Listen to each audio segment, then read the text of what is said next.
ننتقل الآن إلى المدود الفرعية. المد قلنا قسمين كما شرحنا في الجدول في الحلقة الماضية أو التي قبلها بالأحرى.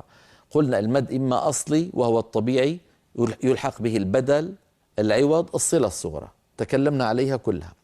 المد الفرعي معناها المد الذي روي لنا مزيدا عن حركتين، أكثر من حركتين. قلنا هذا المد الذي روي لنا مطولا أكثر من حركتين إما سبب تطويله مجيء همزة، وإما سبب تطويله مجيء سكون. من هنا قال إمامنا الجزري رحمه الله: فلازم إن جاء بعد حرف مد ساكن حالين. فلازم إن جاء بعد حرف مد ساكن حالين. إن أتى عندي حرف مد، ونحن نعلم بأن حروف المد الثلاثة الألف والواو والياء السواكن المجانس لها ما قبلها. أي حرف مد يأتي بعد حرف ساكن سكون أصلي. ما معنى سكون أصلي؟ يعني إن وصلنا الكلمة فيبقى الحرف ساكن، وإن وقفنا عليها يبقى الحرف ساكن. بقولنا السكون الأصلي خرج السكون العارض. السكون العارض هو الذي يزول في الوصل ويظهر في الوقف. مثلا خذوا كلمة تعملون، تعملون، النون مفتوحة، نقف عليها تعملون. متى ظهر السكون؟ عند الوقف، في الوصل يزول. إذن هذا ما هو سكون أصلي، هذا سكون عارض.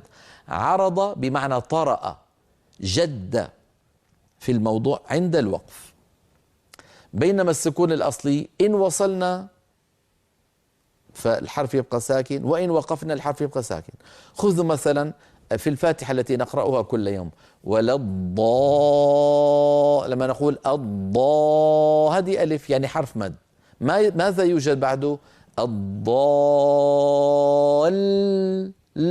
يوجد لام ساكنة. نعم هي مدغمة في اللام التي بعدها اللام المكسورة، لكنها ساكنة.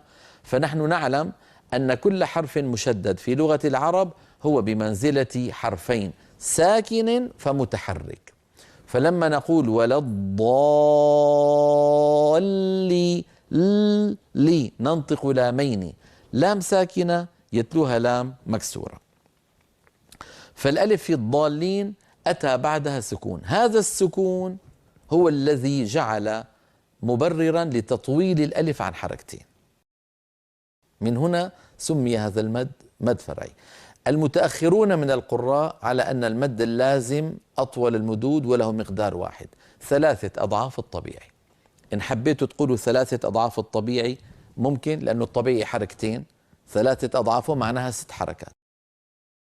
ممكن نقول 6 حركات، ممكن نقول 3 أضعاف الطبيعي، ممكن نقول الطول يمد بمقدار الطول كما مر معنا. المدود، المقادير المدود عند القراء: قصر بمقدار حركتين، يعني فويق القصر 3 حركات، توسط 4 حركات، فويق التوسط 5 حركات، الطول 6 حركات. فالمد اللازم يمد بمقدار الطول أو بمقدار 6 حركات أو بمقدار 3 أضعاف الطبيعي. عبارات متكافئة، قولوا منها ما شئتم. إذن أول مد من المدود الفرعية ما سببه السكون، المد اللازم، نراه على اللوحة التالية. الآن نأخذ البيت الذي ذكرناه: فلازم إن جاء بعد حرف مد ساكن حالين وبالطول يمد. المد اللازم إن جاء بعد حرف مد ساكن حالين. شو يعني ساكن حالين؟ نرى على اللوحة: ساكن حالين أي حرف ساكن وصلا ووقفا. أي ساكن يعني حرف ساكن وصلا ووقفا، هذا معناه ساكن حالين. ما هما الحالان؟ الوصل والوقف. كم يمد يا إمامنا الجزري المد اللازم؟ قال رحمه الله: وبالطول يمد. إذن مقدار المد اللازم الطول. نرى على اللوحة تعريف المد اللازم، وهو المد الخامس من المدود التسعة التي لا غنى لقارئ القرآن عن معرفتها. هو أن يأتي حرف المد وبعده حرف ساكن سكونا أصليا، وشرحنا ما معنى أصليا بين قوسين أي وصلا ووقفا، نحو الصاخة، الضالين. الكلمة الثالثة فيها مدان لازمان، انظروا: أتحاجوني،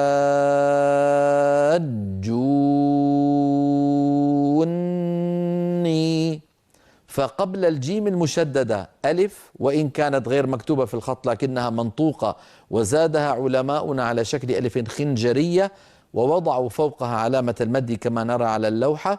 والمثال الثاني الواو، الواو التي قبل النون المشددة.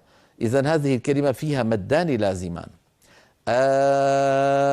الآن هذه الكلمة جاءت مرتين في سورة يونس، ولاحظوا بأن اللام ساكنة غير مشددة.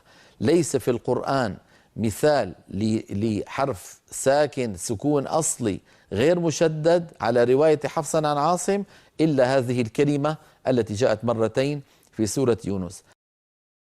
الآن طبعا أولها همزة استفهام بمعنى هل هذا الوقت يعني؟ نعم. الآن طبعا كلامنا على المد الذي بعد الهمزة الأولى، الألف التي بعد الهمزة الأولى، وليس كلامنا على الألف الخنجرية التي بعد الهمزة الثانية، لأن ذلك مد عارض للسكون كما سيأتي معنا. أيضا من جملة الأمثلة المد اللازم كما نرى على اللوحة الحروف المقطعة في أول بعض السور. هذه أمثلة وسنتعرض لها بتفصيل تام يجلو غوامضها بإذن الله تعالى. نرى الأمثلة: صاد، نون. لاحظوا بأن صاد الدال ساكنة وسطا ووقفا، يعني سكون أصلي. نون والقلم، النون ساكنة سكون أصلي. حاميم، الميم الأخيرة لونها أخضر أيضا سكون أصلي. طاسيم